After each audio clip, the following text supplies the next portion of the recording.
Okay guys, so we'll start dissection of abdomen today. This you see which has partly been already been dissected.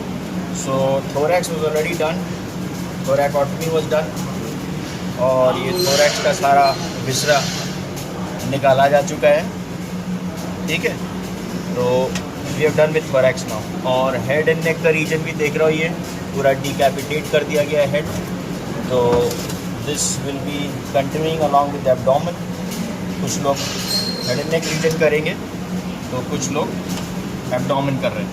तो abdomen में जैसे देखा था, ये एक सबकॉस्टल इंसिजन दिया था, ट्रांसवर्स इंगुइनल इंसिजन दिया था, oblique and vertical incision passing to the umbilicus.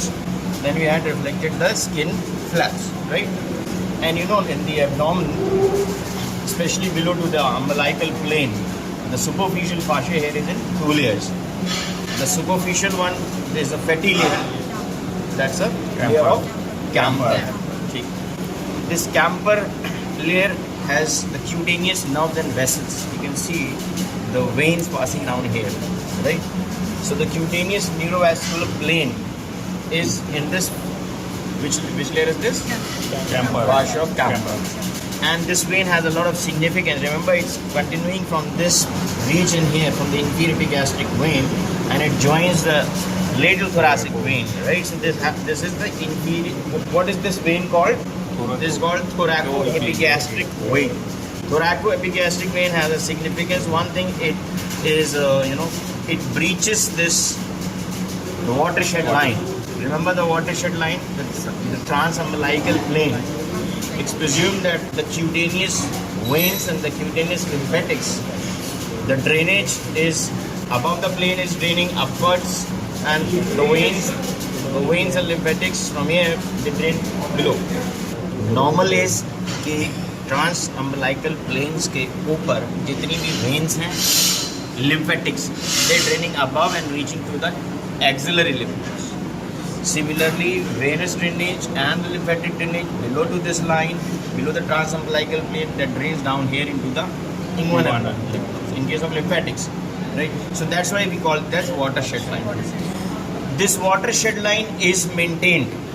यानी कि this is paid respect and it is followed even in case of caput-Buddhism. That is a case of portal hypertension.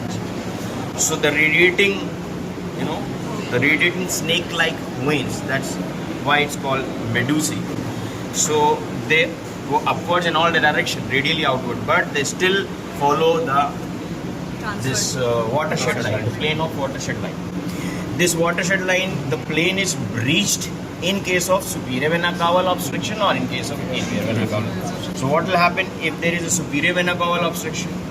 So what will happen? There will be a backflow pressure that will reach into the subclavians, then to the axillary, to the lateral thoracic vein, then to the thoracoepigastric vein. It will cross the transumbilical plane from above to below and will drain into the inferior epigastric vein. Now this inferior epigastric vein, it's superficial inferior epigastric. Remember, superficial inferior epigastric is draining into the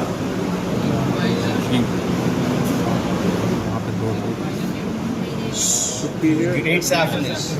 Great saphenous will deal into femoral. Femoral will drain into external iliac. External iliac continues as common iliac. Common iliac continues as inferior vena cava, and that's how it reaches to the right atrium. Right. So this is how the complete circulation has to be changed because of the superior vena cava obstruction. Same thing will be repeated. If there is inferior vena cava obstruction, if this happens, there is a blockage, right? So the blood from the inferior vena cava will not reach directly into the right atrium. So blood from inferior vena cava will descend down, right? Down, then common iliac, external iliac, then femoral, then great saphenous, then inferior epigastric, superficial inferior epigastric, then thoracoepigastric. Then it will cross from below and above.